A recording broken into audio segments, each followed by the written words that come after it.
Mi nombre es Juan. Esta historia fue contada por mi abuelo, que descanse en paz. Fue algo aterrador que le sucedió a él y a su amigo mientras conducía su camión por las carreteras de México. Esto ocurrió hace muchos años y siempre contaba esta historia en cada reunión familiar. Él dice que venía conversando con un amigo. Ya era de noche, aunque no recordaba la hora exacta, pero la carretera estaba oscura. De repente, entraron en un tramo donde llovía muy fuerte, lo que les pareció extraño porque siempre se informaban sobre las condiciones climáticas antes de salir a la carretera, y no había previsión de lluvia en esa región. Debido a la lluvia, venían despacio y con mucha cautela. Mi abuelo cuenta que, de repente, su amigo empezó a ponerse serio.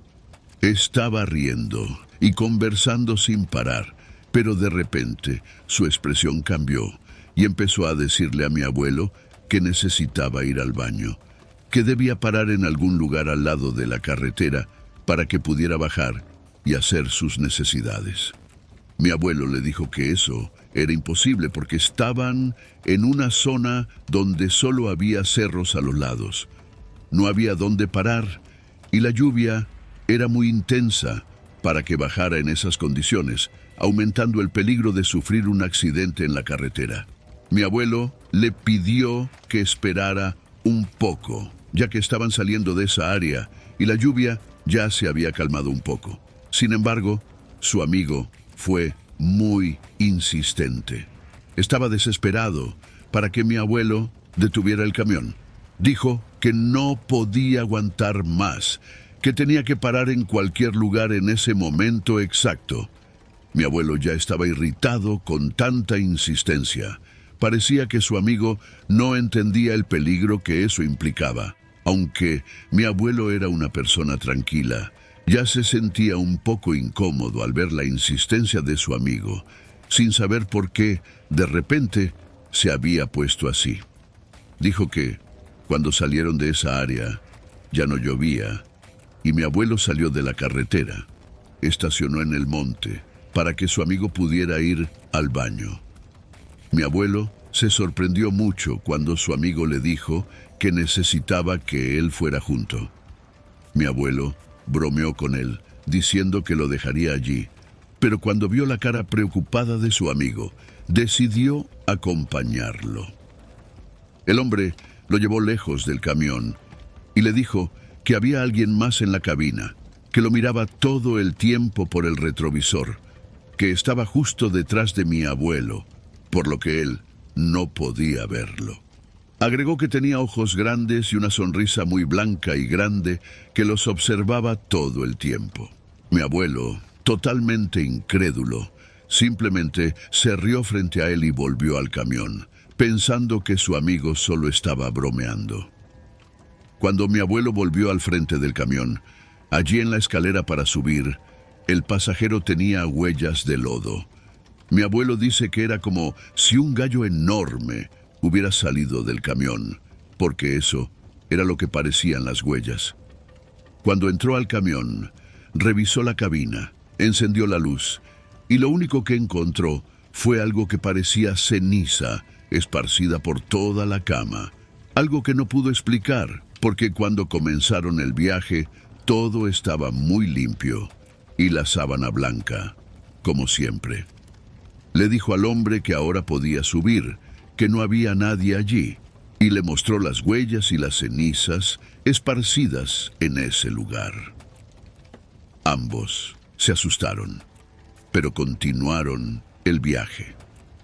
Cuando llegaron al destino, ya de madrugada, el amigo de mi abuelo, que también usaba el camión de vez en cuando, dijo que tal vez sabía por qué había ocurrido eso.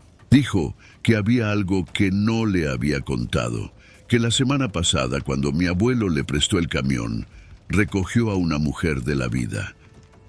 No necesito decir lo que hicieron.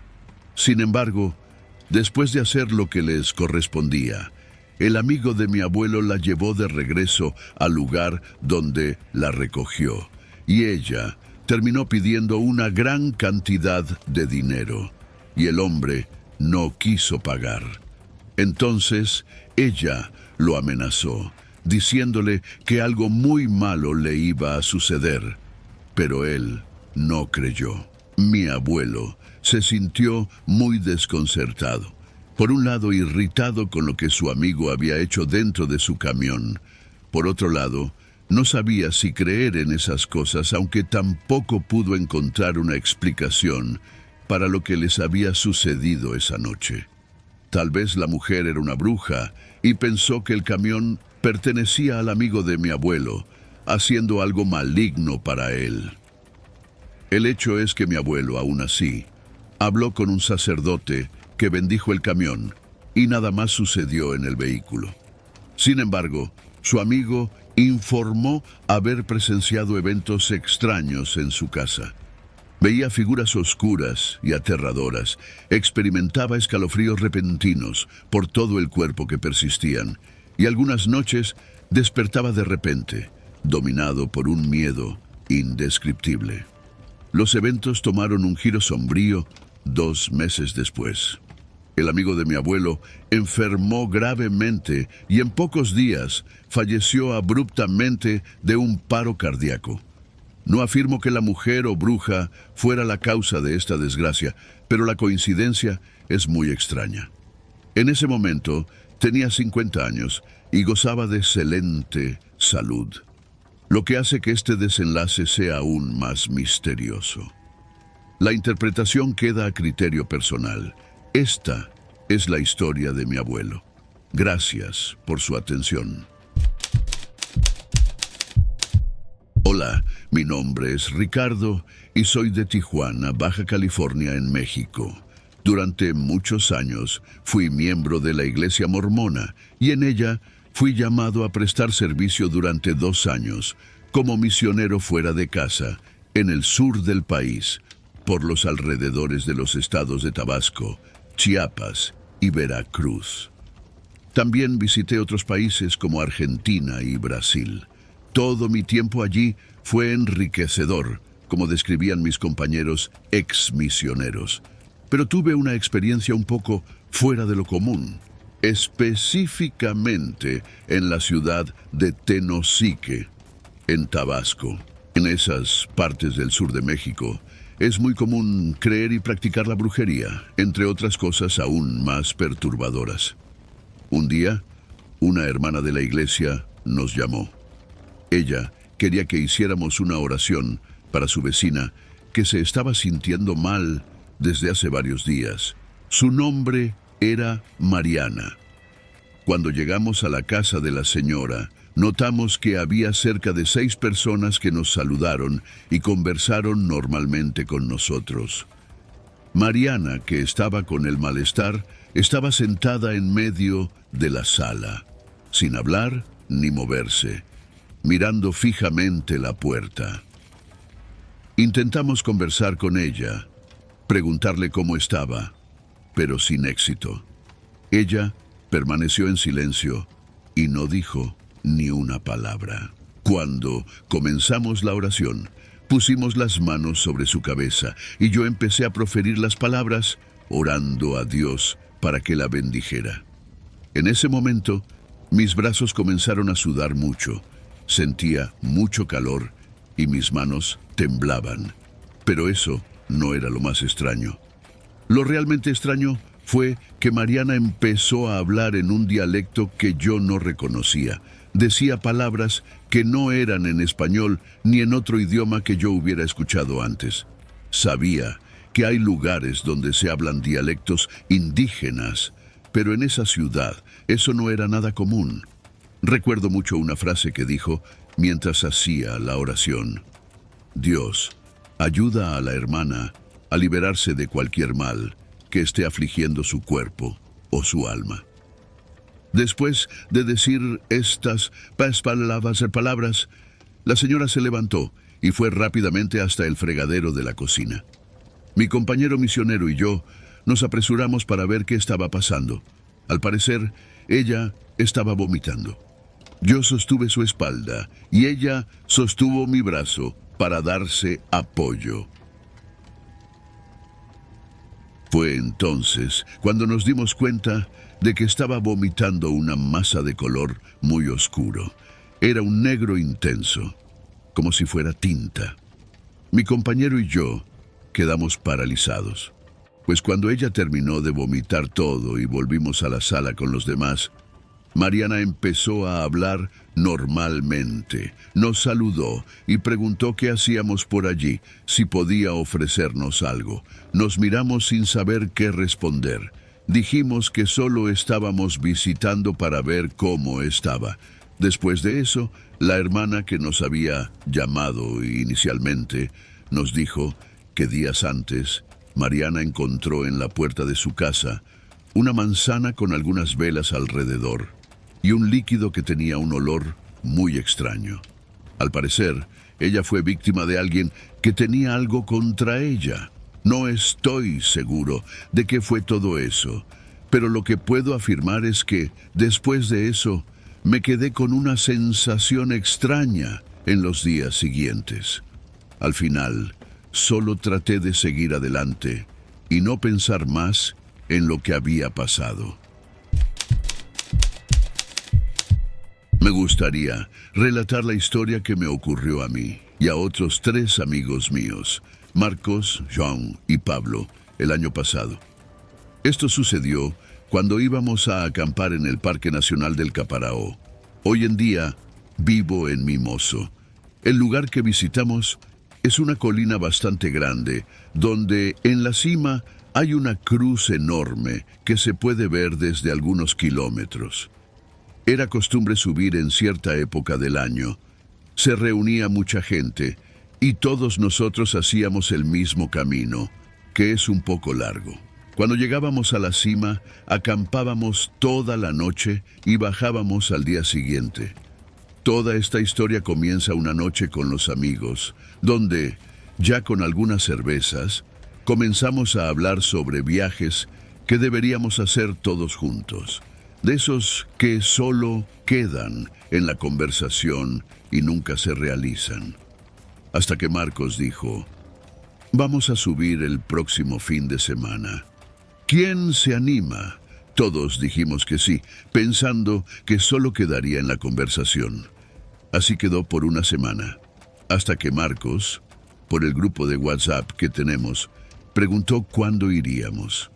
Para ser sinceros, creo que nadie quería ir, pero todos dijimos que sí para no hacerlo sentir mal. Acordamos ir un fin de semana, hasta que llegó el día. Habíamos quedado de encontrarnos en la casa de Marcos el sábado a las 4 de la mañana para salir temprano y no coger tanto sol. Como acordamos, el sábado todos estábamos en su casa con nuestras mochilas llenas de comida y agua, porque no bajaríamos hasta el día siguiente. Y así comenzamos la subida. Cuando llevábamos aproximadamente 3 horas de caminata, João dijo de repente: espera, apaga la música, porque estoy escuchando algo. Rápidamente apagué el altavoz que llevábamos con nosotros, y a lo lejos, prestando mucha atención, se podía oír el sonido de un chivo. No sé mucho del tema, pero sé que no puede haber chivos o cabras por ahí. Ignoramos el sonido después de unos segundos y continuamos el camino cuesta arriba. 20 minutos después, Joan volvió a decir: mira ahí, es el que estaba haciendo los sonidos, y a unos metros de nosotros pudimos ver un chivo no muy grande. Dijimos: vamos a atraparlo. Todos tiramos nuestras mochilas y cosas al suelo y comenzamos a perseguirlo, hasta que en un momento todos nos separamos. A lo lejos se oyó un grito de Marcos, y cuando llegamos a él, estaba sentado en el suelo, como si estuviera recuperando el aliento, y nos dijo: ya había agarrado al hijo de puta, pero me mordió y se soltó. Comenzamos a reírnos de él, hasta que nos mostró el antebrazo donde fue mordido. No parecía nada grave, pero estaba sangrando. Empezamos a cuidarlo con lo que teníamos, y entonces dijo: esa cosa tiene una fuerza tremenda.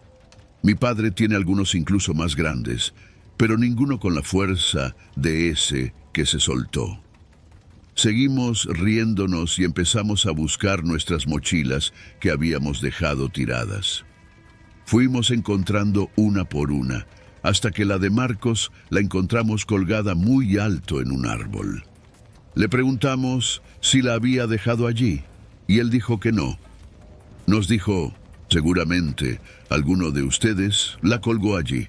Dejen de hacer bromas y ayúdenme a bajarla. Cuando la bajamos, estaba con un olor horrible a carroña. Pensamos que era la comida que él llevaba, que debería haberse estropeado con el calor. No le dimos mucha importancia y seguimos subiendo. El día transcurrió normalmente, excepto por el hecho de que, dentro de la mochila de Marcos, encontramos un pájaro muerto ya casi descomponiéndose. Muy irritado, nos preguntó quién había sido el gracioso que puso eso allí. Todos dijimos que no había sido ninguno de nosotros. Lo tiramos y continuamos el día lo más normal posible, con el sonido del chivo a lo lejos, hasta que, en la madrugada, volvió a oírse, pero ahora muy, muy cerca de nosotros. Eran casi la medianoche cuando empezó a oírse y despertó a todos. João fue el primero en verlo y dijo: «Ahora no se escapará, hijo de puta», y comenzó a correr tras él. Este animal generalmente es agresivo, pero este también comenzó a correr, y cuando João estaba muy cerca de alcanzarlo, se lanzó sobre él y logró agarrarlo por una pata. Aunque João era un poco gordito, el chivo lo arrastró por varios metros hasta que lo soltó.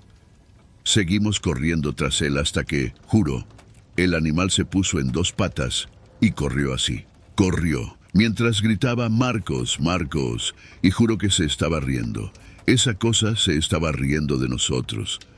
Nos quedamos congelados, hasta que miramos a Fernando. Estaba agachado, temblando como un niño, mientras las risas se alejaban. Ninguno de nosotros podían hablar. Las palabras no salían. Y, cuando pudimos, nos dimos cuenta de que Pablo no estaba con nosotros. Empezamos a buscarlo y, no muy lejos, lo encontramos. Estaba llorando con la cabeza entre las rodillas. No dejaba de llorar hasta que nos dijo: «Seguí persiguiéndolo, seguí esa cosa hasta que habló conmigo». Habló con la voz de mi madre. La madre de Pablo había fallecido unos meses antes. Él nunca nos contó lo que esa cosa le dijo para que llegara al punto de llorar. Y la verdad es que no queremos saberlo. No pudimos dormir más. Y en cuanto dieron las 4:30 de la madrugada, comenzamos nuestro camino de regreso. Nos demoramos mucho más de lo normal para volver, ya que aún se oían los gritos del animal siguiéndonos. Cuando finalmente llegamos, el padre de Marcos vio que estábamos diferentes y nos preguntó qué había sucedido. Cuando contamos todos los detalles, él nos dijo: «Sí, chicos, yo también lo he visto, pero simplemente lo ignoré. Cuando vio que lo estaba ignorando, comenzó a hablar conmigo con la voz de mi padre. Me decía cosas que solo él y yo sabíamos, y se reía. No pude aguantar y volví. Esa cosa es el mismo diablo. Ya hacía años que no escuchaba sobre eso, hasta que ustedes me lo contaron. Claro, ninguno de nosotros volvió a subir. Nunca se nos pasó por la cabeza regresar a ese lugar donde tuvimos la peor experiencia de nuestras vidas». Esto sucedió en una época de mi vida, hace más de 2 décadas, cuando trabajaba como repartidor de comida, antes de que existieran esas aplicaciones de entrega. Un amigo me recomendó en el restaurante, ya que era la única forma de contratar empleados. El salario era exageradamente alto y, en el contrato, se especificaba que no podíamos revelar esa cantidad. pues era una información completamente confidencial. No cumplir esto provocaría problemas serios e incluso legales, especialmente después de la firma. Siempre me pregunté cómo era posible que un restaurante común, sin nada extravagante, pagara un salario así. Ya había recibido el consejo de mantener la boca cerrada y lo acaté perfectamente, incluso entre mis compañeros. Fue entonces cuando me asignaron la entrega que cambiaría mi vida para siempre. Mi propio jefe me la asignó personalmente. No envió a nadie más. Me dijo que yo era uno de los mejores trabajadores. No entendía por qué decía eso en ese momento, pero debo confesar que me sentí bien y fui un poco más motivado para entregar el pedido. Al llegar, me di cuenta de que la casa era muy lujosa, una mansión, en pocas palabras. Admiraba la residencia antes de tocar el timbre, cosa que al final ni siquiera logré hacer. Sin darme cuenta, algunas personas llegaron por detrás y me pusieron un paño en la cara, que en pocos segundos me hizo desmayar. No supe de mí hasta que desperté atado en una sala oscura, iluminada solo por velas. Las paredes eran negras, pero logré identificar símbolos pintados de rojo en ellas, como pentagramas y formas de demonios. Tuve una idea de dónde estaba, y entonces una mujer llegó escoltada por hombres con túnicas negras. Fue ella quien me dijo que me iban a sacrificar. Era una secta que adoraba al demonio Abadón. Instantes antes de actuar con el cuchillo, apareció una mujer vestida con una túnica blanca, diciéndoles que no podían sacrificarme porque la inicial de mi nombre no correspondía a lo que el demonio quería ese mes. La solución de esos infelices fue obligarme a llamar a uno de mis compañeros para que fuera a esa casa. Me torturaron. Estaba completamente aterrorizado. Pero para salvar mi vida, como pude, lo convencí de ir, asegurándole una buena propina. Casi media hora después, llegó, y yo mismo vi cómo hicieron lo mismo que me hicieron a mí. Lo ataron a una silla mientras me soltaban, pero lo dejaron verme. Él supo, antes de morir, que quien lo metió en esto fui yo. Lloré mientras le causaban heridas que no lo mataban instantáneamente, pero lo dejaban agonizando. Esto no fue un simple sacrificio, fue una tortura que duró 1 hora. Finalmente, falleció por perder tanta sangre. Me liberaron con el brazo roto, amenazando que harían lo mismo con mi madre si hablaba. Incluso mencionaron su nombre. Meses después, supe que esa misma secta financiaba el restaurante para el cual trabajaba y que mi jefe era miembro de ellos. Inmediatamente nos mudamos sin avisar en el trabajo y afortunadamente hasta hoy nunca más supe nada de mi jefe o de esa secta. Esos monstruos siempre estarán en mis pesadillas. Sé lo que hice y sé que un día pagaré por ello. Una entrega a domicilio me hizo darme cuenta de que en el mundo existen muchos misterios que el hombre aún no ha descubierto o que ha descubierto y ha encontrado la manera de mantener en secreto. Sea cual sea la razón, hasta hoy no he tenido el valor de contarle a nadie por miedo a que pensaran que me estaba volviendo loco o que había perdido la cabeza. Esto sucedió mientras trabajaba como repartidor en un restaurante de comida japonesa. Me llevaba bien con todos, especialmente con mi jefa, que me daba una buena parte de la propina al final del día. Teníamos algo entre nosotros. A veces éramos los últimos en quedarnos en el restaurante.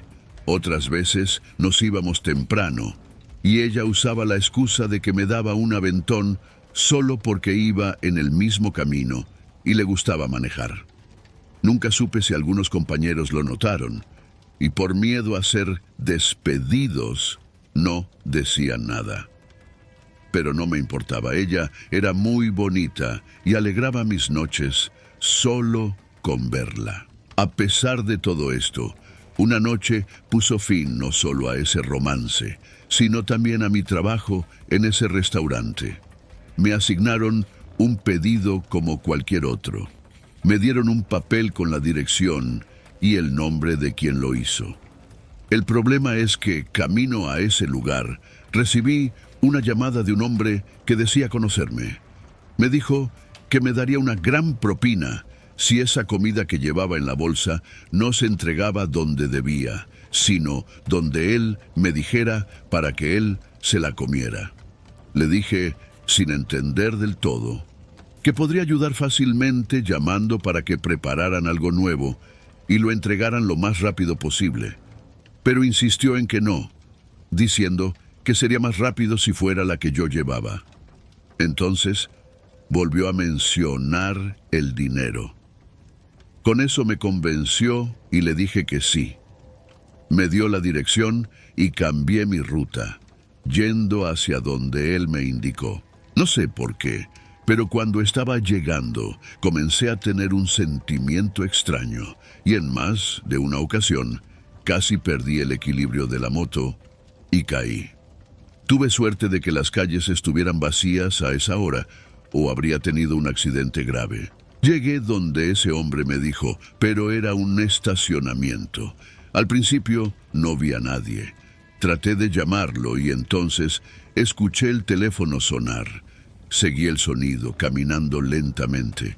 Por la forma en que parecía estar escondido, en mi mente solo pasaba la idea de que quizás quien me llamó estaba detrás de algún coche o dentro, pero no fue así. Miré entre dos camionetas y entonces vi la escena que me perseguiría por el resto de mi vida.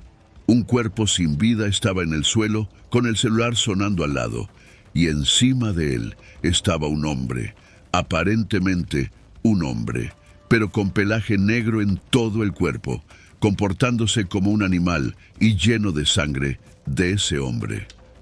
Me quedé congelado y sin darme cuenta solté un suspiro ahogado que él pudo oír. Ese hombre levantó la cabeza y me miró con esos ojos salvajes, sin vida, como si no sintiera emociones. No, parecía un hombre disfrazado. Era algo más, una especie de chupacabras o alguna criatura de las leyendas.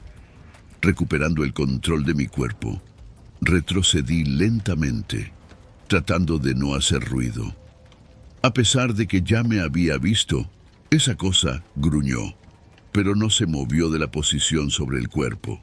Di media vuelta y me dirigí a mi moto, tratando de no entrar en pánico. El motor encendió y de inmediato aceleré, alejándome de ese estacionamiento con el corazón latiendo a 1000 por hora.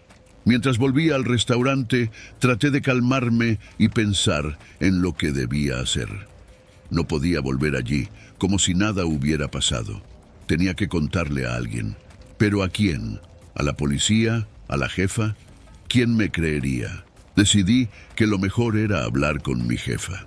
Siempre fue comprensiva conmigo y quizás podría ayudarme a encontrar una solución. Cuando llegué al restaurante, ella ya estaba cerrando. Su expresión se tornó preocupada al verme tan alterado. Le conté todo, desde la llamada del hombre, que deduje ser el que estaba en el suelo, hasta la criatura en el estacionamiento. Sus ojos se abrieron con cada palabra, pero no me interrumpió. Fuimos juntos a la comisaría de policía y relatamos la historia. Los policías no creyeron, claro, pero la seriedad en nuestra voz y en los detalles los convencieron de que al menos debían investigar. Al día siguiente, el noticiero local hablaba de un asesinato en un estacionamiento, pero no mencionaron nada sobre la criatura que vi. Me pregunté si las autoridades decidieron mantener esa parte en secreto para evitar el pánico o tal vez sabían algo que yo no sabía. En los días siguientes me sentí observado, como si alguien me estuviera vigilando. Pasaron semanas y mi vida parecía volver a la normalidad. Me tomé algunos días, pero volví a trabajar en el mismo restaurante, tratando de olvidar lo ocurrido.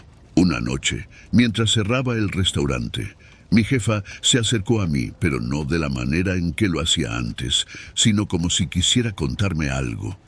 Y de hecho, fue eso lo que hizo. La criatura que viste no es la única. Existen más como ellas.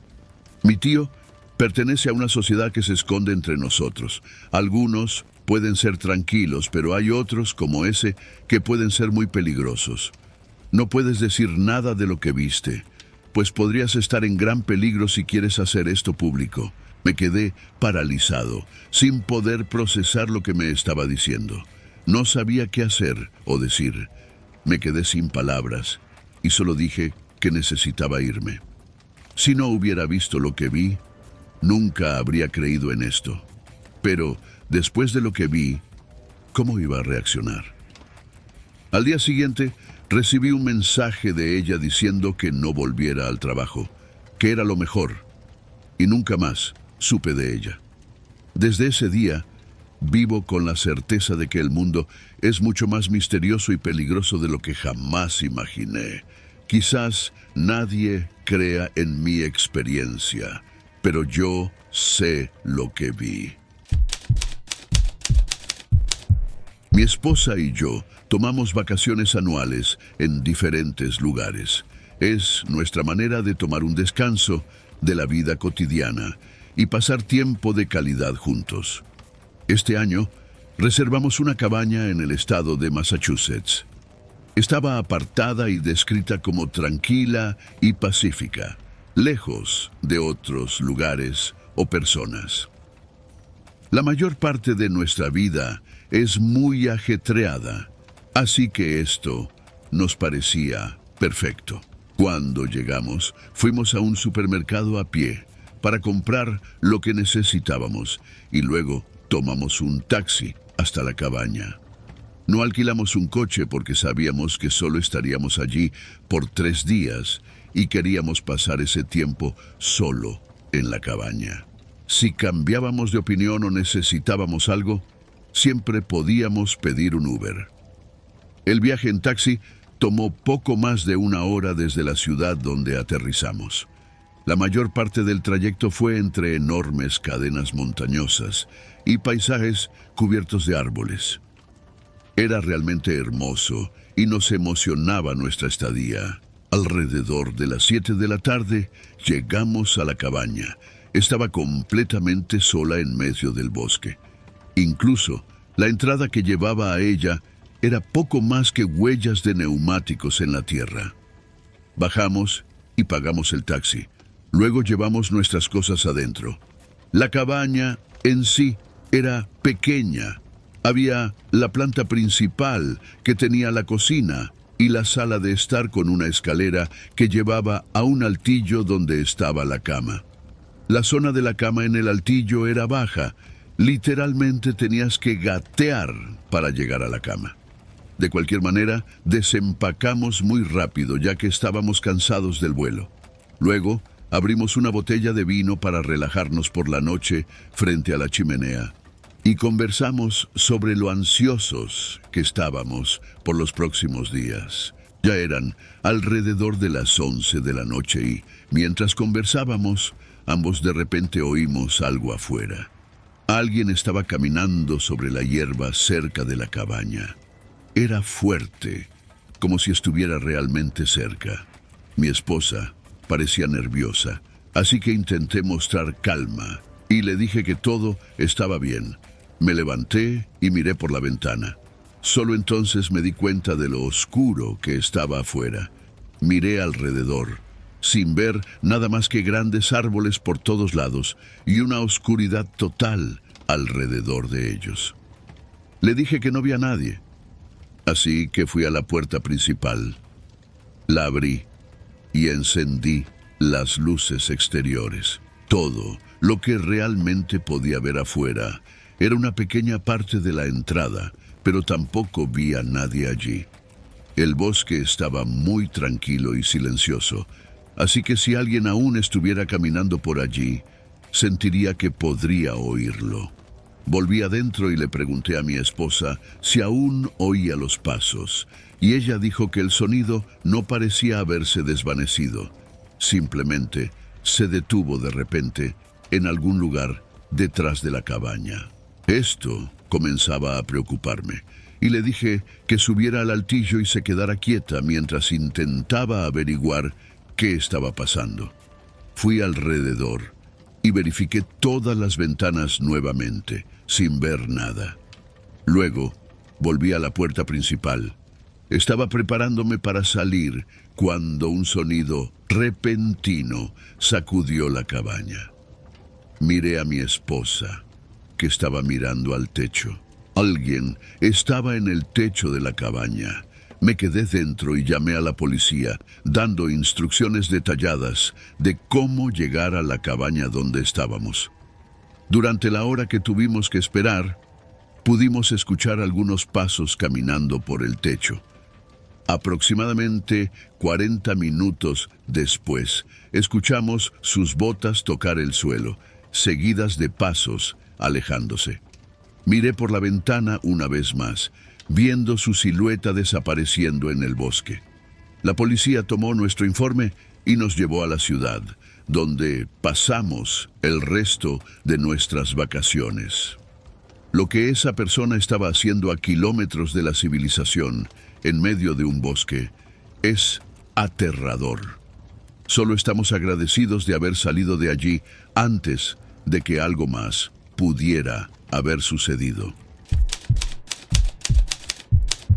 Por motivos de privacidad, voy a cambiar u omitir los nombres reales, pero me atrevo a compartir esta historia después de muchos años. Soy una persona que dice no creer en cosas paranormales, pero soy de Victoria, una ciudad fronteriza en el estado de Baja California, en México.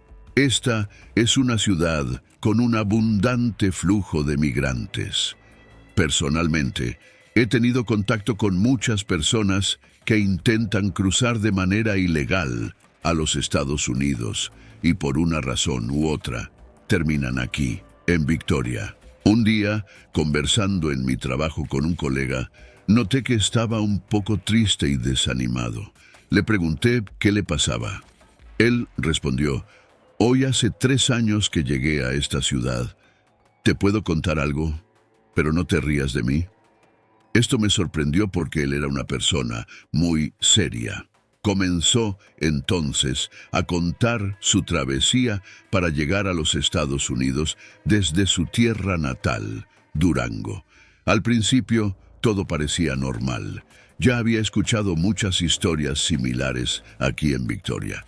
Estas historias de personas que no logran cruzar a los Estados Unidos y se quedan aquí son comunes. Lo extraño en la historia de mi colega comienza cuando llega al estado de Chihuahua. Dijo que la persona que los llevaba en un camión los dejó en un punto y dijo: «Aquí los dejo. Caminen unas 3 o 4 horas en esta dirección hacia el noreste. Llegarán a un campamento donde estará el coyote». Coyote es como se llaman las personas que ayudan a cruzar a los Estados Unidos de manera ilegal. Según mi colega, eran aproximadamente las 4 de la tarde cuando comenzaron a caminar. Después de cerca de 1 hora y media de caminata, comenzó a sentirse nervioso porque cuanto más caminaban, más entraban en la zona montañosa. Esto le dio una mala sensación. Ya no estaba muy convencido de seguir el camino. Es bien sabido que los coyotes a veces abandonan a las personas a su suerte sin cruzarlas al otro lado. Pasada 1 hora más, aproximadamente, ya estaban muy adentrados en la sierra y no se veía ningún indicio de algún asentamiento o de gente por kilómetros adelante. Mi colega y otra persona decidieron regresar a la carretera. Los demás se negaron y prefirieron seguir adelante. Dijo que era época de otoño y en la sierra hacía mucho frío. Ya habían caminado aproximadamente 1 hora de vuelta cuando el frío se volvió insoportable. A lo lejos vieron una luz que venía de un cerro. Pensaron inmediatamente que podría ser el coyote, así que se apresuraron a subir. Pero lo que encontraron allí arriba fue una cueva. No había luces ni nada que indicara que alguien hubiera estado allí. Se miraron y como el frío era tan intenso, decidieron pasar la noche en la cueva y al día siguiente verían cómo volver a sus ciudades. Después de unos minutos, mi colega logró dormirse. Despertó alrededor de las 6 de la mañana. Cuando lo hizo, notó que su compañero no estaba allí, lo que le pareció muy extraño. Gritó por minutos para ver si él aparecía. De repente, sintió que algo se acercaba, pero desde dentro de la cueva. Se volteó inmediatamente y vio a su compañero. La cueva parecía ser muy profunda, pero la entrada era muy pequeña. No tenía más de 1 metro de altura. Cuando vio que su compañero salía de ella, notó inmediatamente que algo estaba muy mal.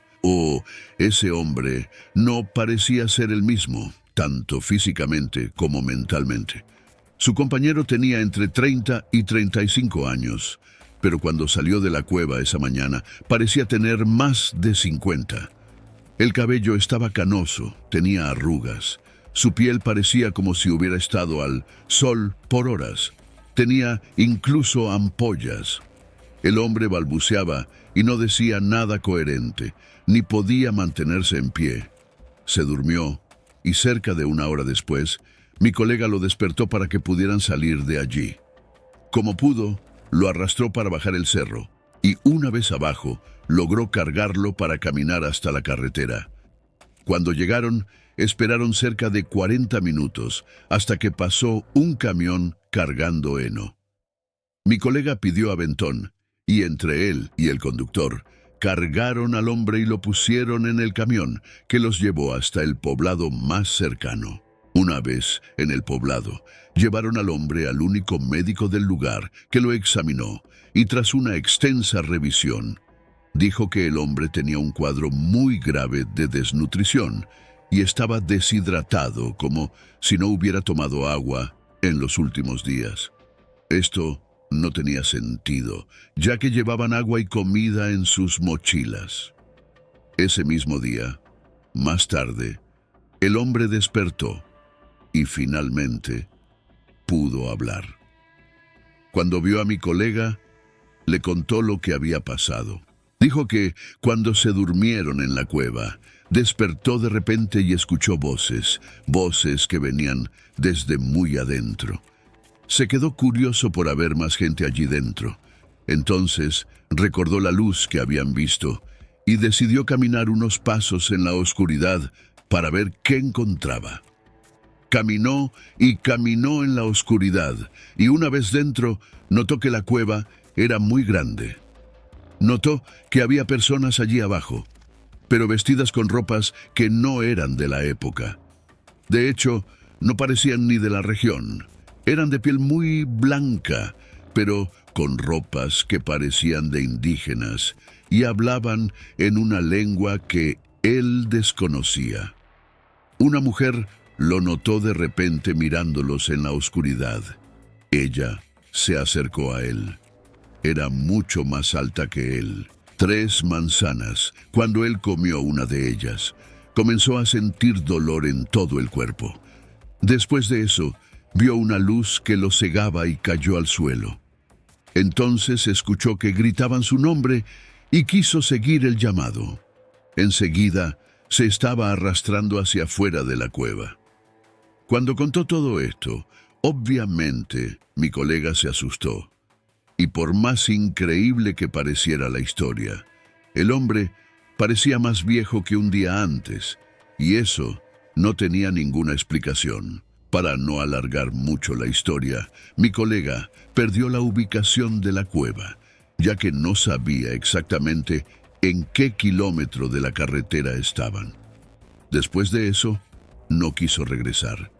Decidió continuar su jornada, pero ahora en dirección al oeste, hasta llegar a Victoria, donde se quedó. Lo último que me contó es que, un año después, llamó al celular del hombre, y su madre contestó. Desafortunadamente, ese compañero de viaje murió. Después de que recuperó sus fuerzas, volvió a su poblado, donde vivió un año más. Pero la madre dijo que nunca se recuperó totalmente. Al contrario, fue perdiendo fuerzas y masa muscular poco a poco. Siendo personas de recursos muy escasos, probablemente nunca hicieron los exámenes correspondientes. Según la madre, el cadáver de ese hombre era pequeño y delgado, que parecía el de un niño, como si algo hubiera consumido su cuerpo. Insisto, no soy creyente, pero lo que mi colega me contó ese día me dejó muy pensativo. Algo en sus palabras me hacía pensar que todo fue real. Lo que ocurrió en la casa de mis padres me hizo sentir la necesidad de compartir con ustedes lo que estaba pasando desde que habitamos la casa del pozo. La casa de mis padres está detrás de una iglesia abandonada y cuenta con un pozo de agua que es funcional. Nunca había dejado de tener agua en los grifos hasta hace unos meses, cuando comenzó una sequía en mi ciudad. Cuando te acercas a ese pozo, sientes el cuerpo helado, un escalofrío que, cuando éramos niños, atribuíamos a la profundidad del mismo. Y diga deresies gomonda, e chas sazos etemamda, de dolit, de darasexaunzer, y deresis chau derumanda, bises touch.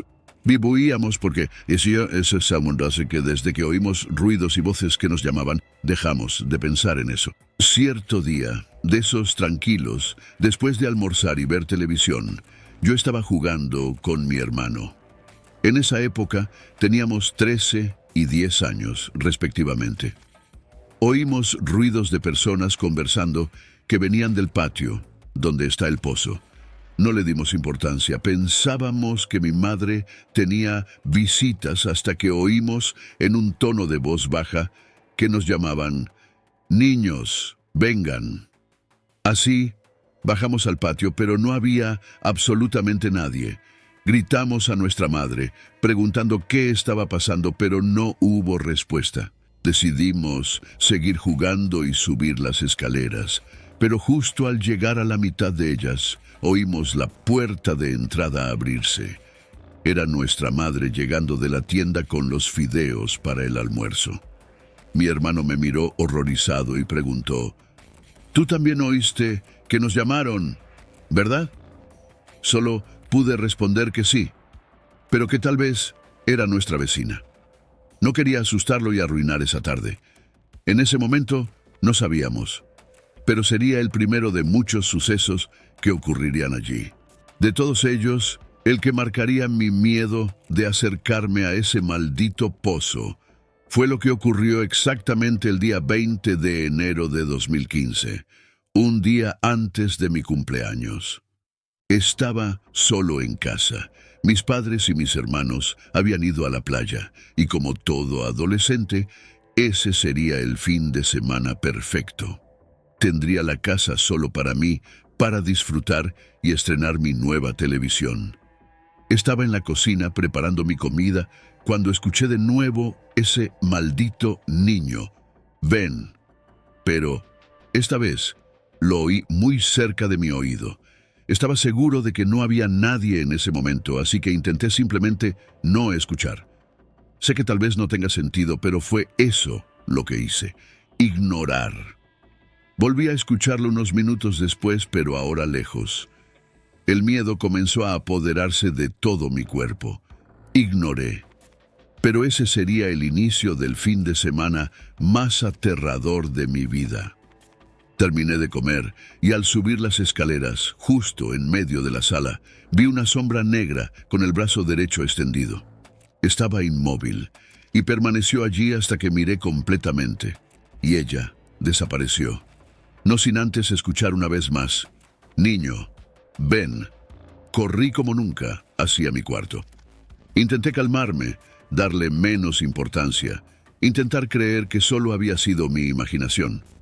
Por algunas horas, todo permaneció calmado. Me eché una siesta. Sin embargo, no podía sacar de mi mente esa voz. Lo que acabó con esa siesta fue escuchar a alguien golpeando mi puerta. Golpeaban de la manera que mi madre siempre hace, 4 veces con un ritmo peculiar. Me levanté desorientado, pensando que ya habían llegado, pero mis padres solo llegarían el martes. En ese momento, me quedé observando la puerta cuando volví a escuchar con la misma voz, exactamente la misma voz de mi madre: «Juan, ven, baja». Me quedé en shock. No sabía qué hacer. Tomé mi escapulario que siempre mantengo bajo la almohada y quise rezar, pero olvidé las oraciones. No pude completar ningún Padre Nuestro porque las olvidé. Cerré los ojos, creyendo que era un sueño, pero volví a escuchar a alguien golpeando la puerta. Pero ahora venía del cuarto de mis padres. Me levanté y fui lentamente alerta a ver qué estaba pasando.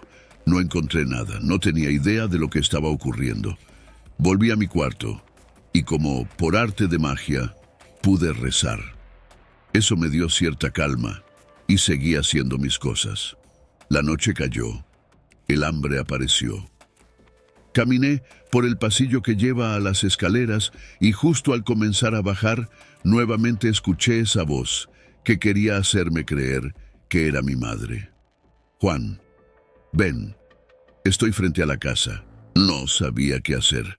Volví arriba intentando calmarme, cuando nuevamente la vi, esa silueta con la mano extendida. Esta vez no se fue. Esta vez miré directo hacia ella y ella se quedó allí. Poco a poco, cuanto más miraba, iba tomando forma. La forma de una mujer con cabello largo, manos muy largas y delgadas. Me quedé congelado, intentaba llorar, pero no podía. Era como estar fuera de mi cuerpo. Solo había su mirada. No se movía, solo estaba allí, solo mirando.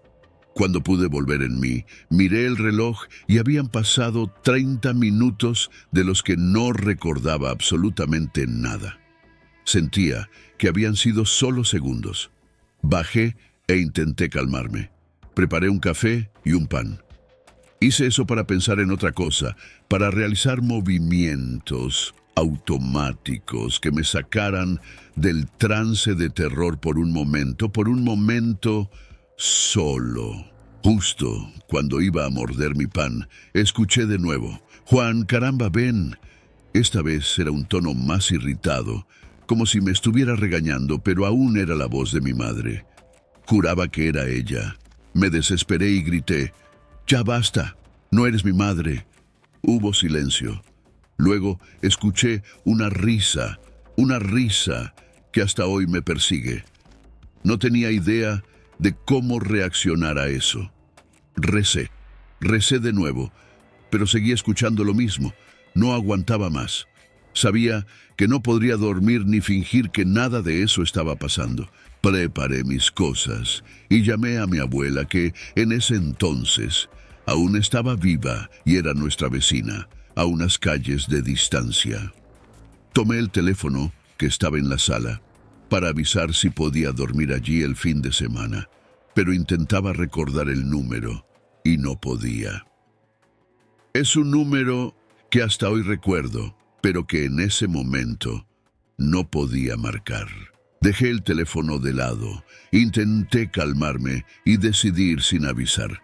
Sabía que contándoselo a ella todo estaría mejor, y al caminar hacia la puerta de entrada, el teléfono de la casa comenzó a sonar con el timbre que atribuí a mi abuela. No podía creerlo. Sentía que mi abuela sabía lo que estaba pasando y por eso estaba llamando. Contesté y ella me preguntó: «Hijo, llamaste, pero solo se escuchaba tu respiración, y antes de colgar, dijiste adiós. ¿Todo está bien? ¿Quieres que tu abuelo vaya para allá?». Justo cuando iba a responder que no, que nada estaba bien, volví a escuchar: «Juan, ven aquí». Pero ya no era la voz de mi madre. Era la misma voz que había reído antes. De mis cosas abiertas usé mis llaves, pero ninguna de ellas abría.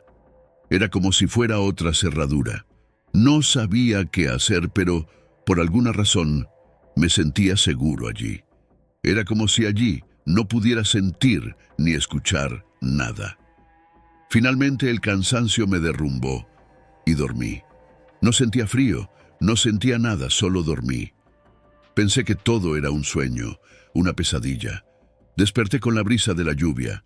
Eran las 2 de la madrugada, ya más tranquilo, y, después de haber descansado un poco, reuní valor y corrí hacia el patio. Pero justo al llegar, me quedé congelado.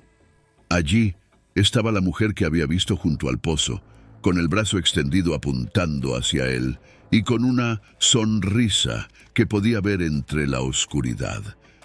Vi que sus labios se movían, pero no escuchaba nada, como si quisiera que me acercara. Mi mente rezaba y rezaba, y lo que hice fue correr hacia mi cuarto y encerrarme. Sabía que no faltaba mucho para que amaneciera, así que me quedé allí con todas las luces encendidas. El amanecer llegó y la lluvia paró. Apagué las luces y junto con mi escapulario bajé como si nada hubiera pasado. No había señales de que alguien hubiera estado allí. Tomé mis llaves y mis cosas, no sin antes ver que la protección de ese maldito pozo tenía el candado que mi padre siempre decía que no quitáramos para evitar accidentes. No sé quién lo quitó, si fui yo en esos momentos en los que no sabía lo que estaba pasando o si fue esa entidad. Por favor, denle like y suscríbanse si les está gustando. Ahora continuamos.